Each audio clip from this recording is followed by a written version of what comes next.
Hey guys, so today we're working on the All Northwest audition material for the soprano clarinet. This is Set B, and we're gonna just play through each of them. We're gonna talk a little bit about them, and then we'll go on to the next one. I've tried to put the camera so that you can see my fingers, so that you can get a sense of what I'm doing for these. But you can feel free to use the fingerings that work best for you. If you have say an extra E flat key over here, you might want to use that if you're comfortable with it. But I don't, so I'm just playing on my standard R13 Buffet R13 clarinet. So first one we're going to do is the chromatic scale, and it's really important that you're trying to do the left rights as much as you possibly can in the bottom. So I'm going to start off play the E on both sides, and then I'm just going to lift and go up like that. When I get to the B flat, I'm going to use the fork fingering here. As I come up, I'm going to get to the D sharp. I'm going to do that over on the side key here. E, F sharp, I'm going to play over here with the side key. And then same thing when I get to the next register. As I get to the top, a lot of people have trouble with the high G, and here's what I'm doing in slow motion. I'm going to go E, F, F sharp, G, G flat, and back down the same way you came, so that I can get those, I can use those side keys to keep that tempo absolutely locked in.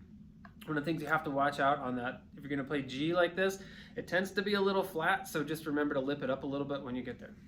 Let's try it.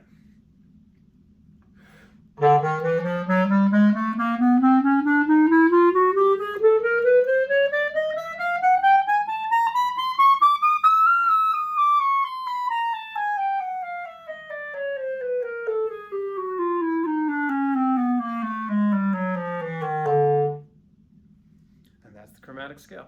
Notice I did it in one breath, and it's, I think, to your advantage to do it in one breath if you can, but remember you need to play it cleanly too. So we're going to go on now. This next excerpt is one of the trickier ones that people have, and there's a little bit of a problem with it. The studies, the Rose etudes actually come from violin studies, and I'm sure this sits really well on the violin, and it's super easy to play it at 88. For clarinets, it's a little bit trickier. David Height, in his book, the French Studies from the French School, actually has a whole write-up in the beginning about how some of these tempos are not super appropriate for clarinet, but you got to do your best with it. This is the music we're given. So what I'm going to recommend is, if you're not super comfortable with it, again, like the chromatic scale, play it down in tempo and try to have it super clean. Okay, so the first thing is cleanliness. It has to be very clean. There's a lot of slurring and a lot of tonguing. If that gets to be messy, you're going to lose points for that. The tempo David Height recommends is 60 to 72, which is, considerably down from what is recommended here. I'm going to shoot for about 83. I'm just checking on my metronome here as we're getting set up. 83 is about as fast as I feel like I can play it cleanly now without a bunch of practice on it. And what I want to try to do is keep all the staccatos nice and clean. I'm going to lean into the slurs just a little bit and try to bring out the TP accents when I get to them.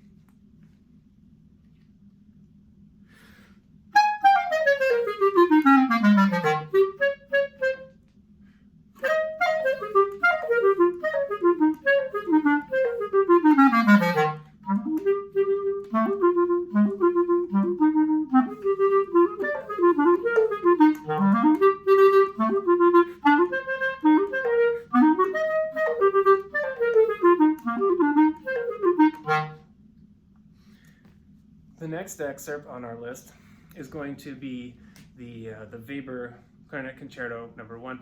This one's not very hard. Technically, the leap up into the high E in measure 15 is a little bit tricky.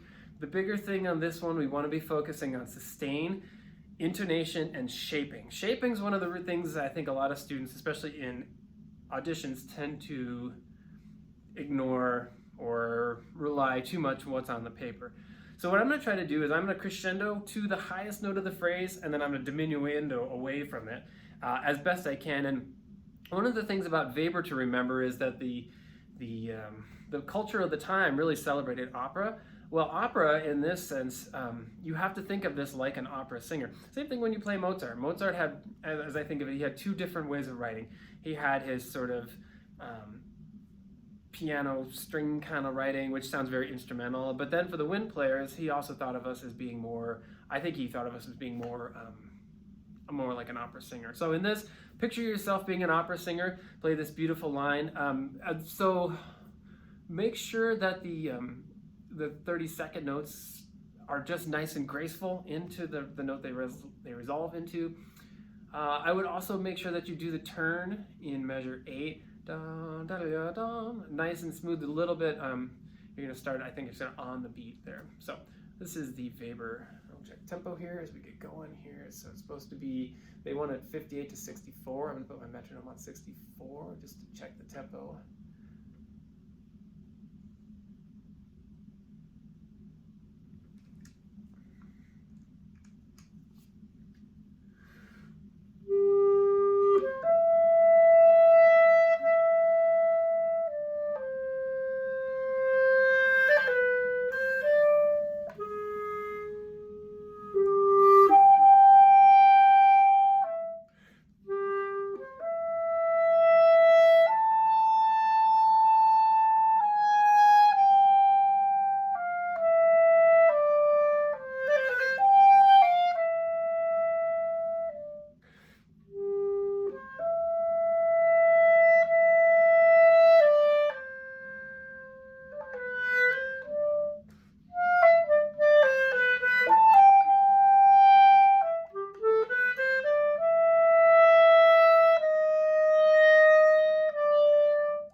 The key there, but that's not too hard to fix.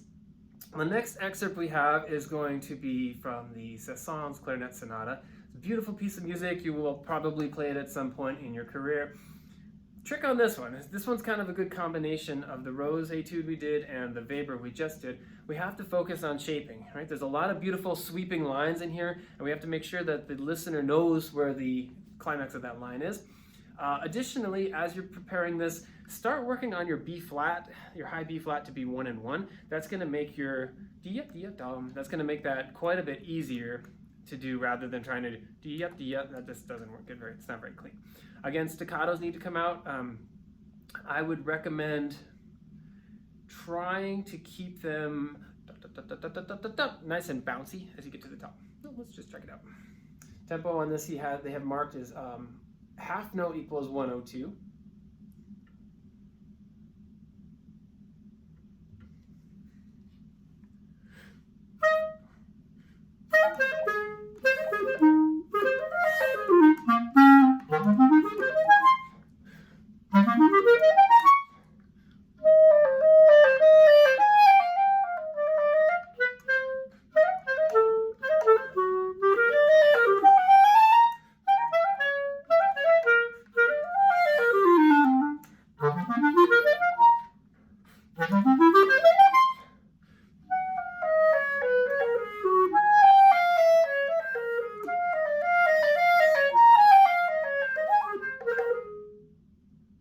And you may have noticed at the end I'm doing the side key.